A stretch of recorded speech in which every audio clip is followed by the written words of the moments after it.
Gracias por continuar con nosotros. Vamos a tratar un tema. De la semana pasada el IFE emitió una resolución en la cual consideraba fundada una queja del PAN que acusaba al gobernador Enrique Peña Nieto de haber estado violando la ley por sus promocionales, ¿no?, personalizados. Así es, que los promocionales que salieron para difundir su quinto informe de gobierno violó la ley porque incurrió en promoción personalizada. Es algo que se acusó, que se denunció, y que el IFE, en una votación dividida de 4-2, le dio la razón a Acción Nacional, aunque bueno, aquí todavía existe la posibilidad de que el PRI, como ya lo advirtió, recurra al Tribunal Electoral.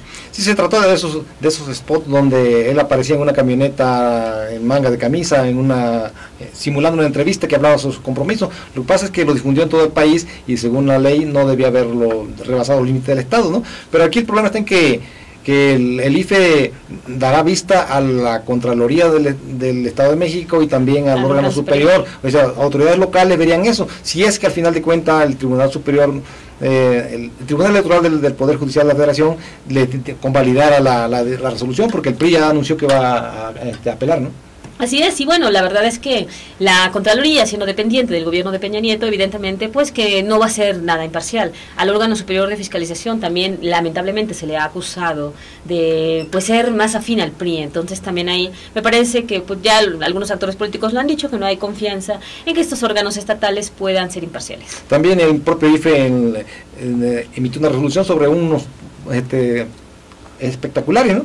El Tribunal Electoral definió finalmente, previa a una queja del PRI, pero en este caso contra el PAN, que Acción Nacional tiene que retirar la propaganda, los espectaculares que colocó en el Estado de México en contra del gobierno estatal, donde señala que es el primer lugar en feminicidios, en secuestro, porque colocó también el logo del gobierno estatal, casi no se ve el del PAN, y bueno, dicen que esto puede provocar confusión entre la gente, que podría creer que el propio gobierno fue quien los mandó publicar. Sí, que se trata de una especie de autocrítica muy severa, ¿no? Pero la verdad que es del PAN. Y ahí sí el PAN ya no tiene por dónde irse, porque ya la máxima autoridad en la materia, la que ya dijo que hay que retirar. Dos reveses y en el Estado de México para dos partidos distintos, ¿no? Sí, claro. También está la convocatoria del PRD, ¿no? Primero que la lanza. Así es, ha sido el primer partido en cuanto inicia el periodo, que bueno, es largo, todavía resta todo este mes para publicar sus convocatorias a los partidos políticos. El PRD la publica en un acto que puede ser simplemente para cumplir con sus estatutos, porque en caso de una coalición, cualquier partido puede suspender el proceso interno para dar paso a esa coalición, a firmar el acuerdo. Y bueno, en este caso se habla de que puede haber un candidato externo. En realidad no hay candados especiales, pero bueno, sí se habla también de que en caso de ser externo tiene que firmar una carta de compromiso de que no va a renunciar. Las experiencias del PRD no han sido muy buenas con los externos, la verdad. Y bueno, pues también está ahí el caso de que pues Alejandro Encinas sigue perfilándose, ¿no?, como el personaje más fuerte. Estuvo aquí la semana pasada, ¿no?, con una corriente interna del PRD precisamente. Sí, con Nueva Izquierda, que al final es no solo es la segunda corriente más fuerte del Estado, sino que además es la corriente de Jesús Ortega. Sí, claro. Entonces, ¿no?, él es la carta fuerte de la izquierda, ¿no? Y así, la carta fuerte, y además puede ser de toda la oposición incluso, evidentemente, ¿no? Entonces, pero además él ya dijo que va a acatar los resultados de la encuesta, pero que va a llamar a votar en contra de la alianza en esa consulta. Sí, claro.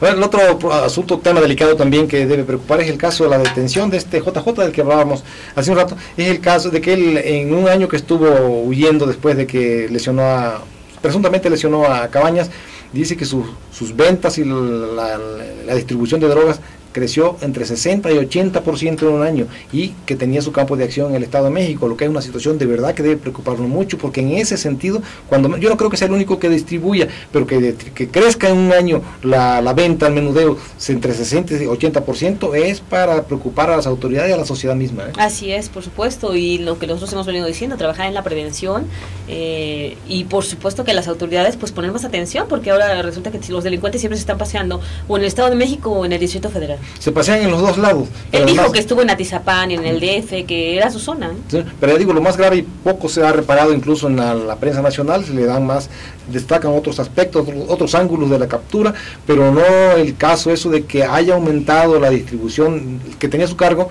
entre 60 y 80%.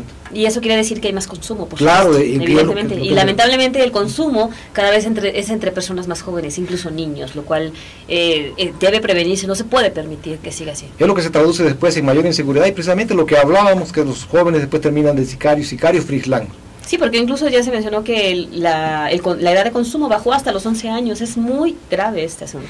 Y el gobierno no está haciendo nada eficaz para atender este aspecto específico del problema de las adicciones. Sí, todas las autoridades tienen que poner más atención en la prevención. Por lo pronto, bueno, se nos ha acabado el tiempo. Queremos agradecer como siempre que haya estado con nosotros. Macario, buenas tardes. Buenas tardes, Greta. Buenas tardes. Buenas tardes, los dejamos con Giovanna y seguimos por internet.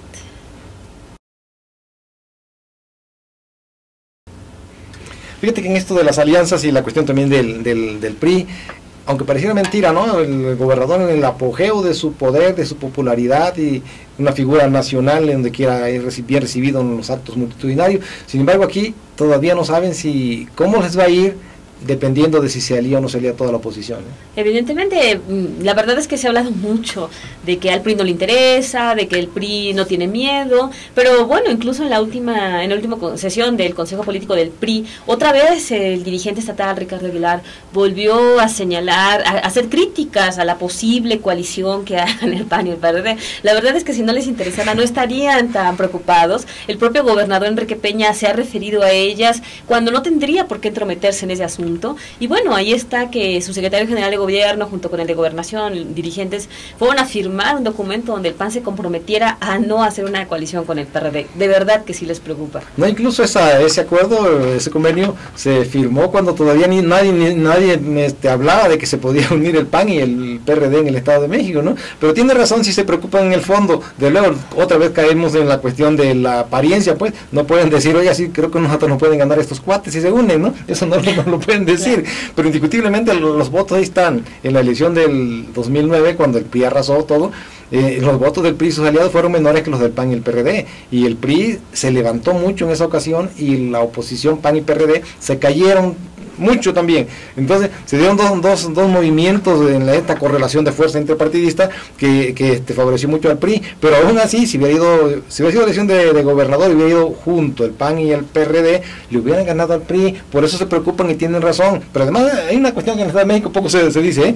El PAN y el PRD no tienen gran trabajo en el Estado de México, no tienen estructura, pero tienen muchos votantes. Sí, hay mucha gente que opta por ellos. Y la verdad es que en cuanto se mencionan, primero se hablaba de que, bueno, de todos modos, si tienen candidato, no hay de qué preocuparse. Sale el nombre de Alejandro Encinas y cuando él dice que sí, y que va a acatar incluso la consulta, y viene la posibilidad incluso de que el PAN lo pueda apoyar, por supuesto que hay una mayor preocupación. Alejandro Encinas no es un actor menor, me parece que es de mucha mayor calidad, incluso con todo el respeto que me merecen el resto de los aspirantes del PRI, de mucha mayor calidad y con mucha capacidad para gobernar un estado, pero por supuesto que tiene quizá menos posibilidades de ganar, porque bueno, el PRI tiene una estructura impresionante. Y yo creo que aliado con el PAN sí implicaría un riesgo para el PRI, sobre todo en la zona donde se asienta la mayor parte de la población y los votantes, que es la zona conurbada con el Distrito Federal. Él fue gobernante, fue como una especie de gobernador en el, estado, en el Distrito Federal. Porque fue interino cuando fue López Obrador. Y tuvo mucha influencia en esa zona, o sea, lo conoce mucho la gente de allá y consecuentemente eso también le confiere una cierta ventaja que no tiene los demás. Y también es un personaje carismático, es un personaje que a la gente le cae bien,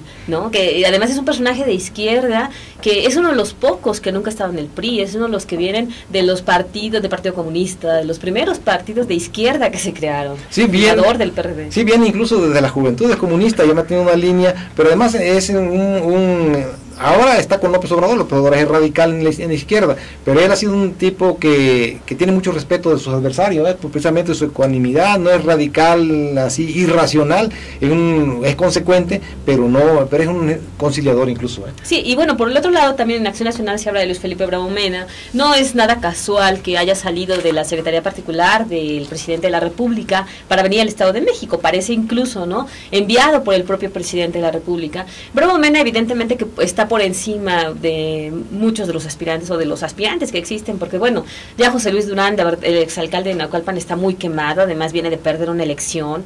El senador Ulises Ramírez pues también como que desaprovechó toda esta oportunidad que tuvo durante su cargo como senador para estar paseándose en el estado, para estar haciendo trabajo y ver a la gente. Pero aún así me parece que Encinas sí podría ganarle una encuesta a Luis Felipe Bravo Mena en caso de que se buscara a un aspirante ideal para la oposición. Sí, Bravo Mena es un político de dimensión nacional, digo, no es casual que ella haya dirigido al PAN cuando el PAN desalojó al PRI de Los Pinos. Claro. Él era el líder del PAN nacional cuando Vicente Fox ganó la elección, entonces es un personaje de mucho peso, aunque también no tiene el carisma que tiene Alejandro Encinas, ni el trabajo también con las bases, porque Alejandro Encinas ha trabajado con las bases, y Alejandro Encinas fue líder de lo que ahora es el PRD en el Estado de México hace muchos años, fue líder y pues también fue candidato a gobernador ya, ¿no? Y Alejandro Encinas es respetado incluso al interior del PRD por las distintas corrientes que, si bien no están de acuerdo con López Obrador, a él lo ven como pues el mejor posicionado. Sí, claro, entonces ahí está a ver cómo termina, ¿no? Porque también desde luego el PRI va a maniobrar para tratar de frustrar esta alianza y claro, tiene condiciones y tiene experiencia para meter y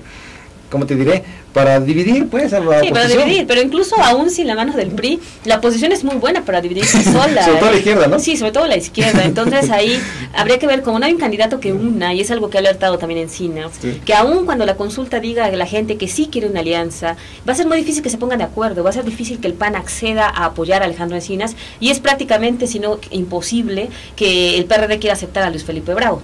No, pero además en el caso de los de la izquierda, como esta, que son muy buenos parece que hicieron el PRD para que se pelearan todos adentro, ¿no? Así le dejan la impresión. Entonces, pero hay muchos que sí son convenencieros, incluso yo creo que algunos tienen convicciones ideológicas y creen que no debe de aliarse la derecha con la izquierda, pero muchos lo hacen por conveniencia, ¿no? Ya se vio en el proceso del 2009, muchos se voltearon contra el PRD porque les ordenaron del gobierno.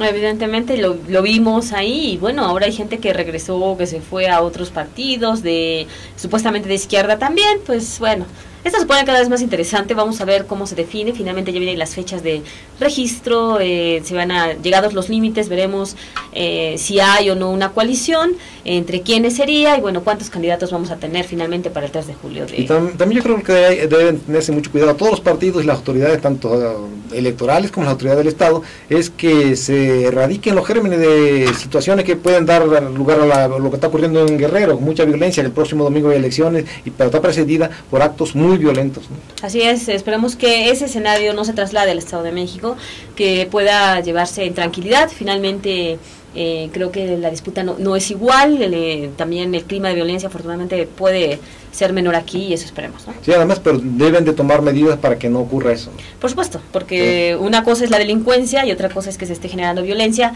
política, claro, violencia a través de actores con agresiones, como ha sucedido en Guerrero. Así es. Bueno, más bien ya hemos terminado, el tiempo se nos acaba, así que pues queremos agradecer como siempre que haya estado con nosotros. Macario, buenas tardes. Buenas tardes, Buenas tardes. Buenas tardes, y los esperamos la siguiente semana.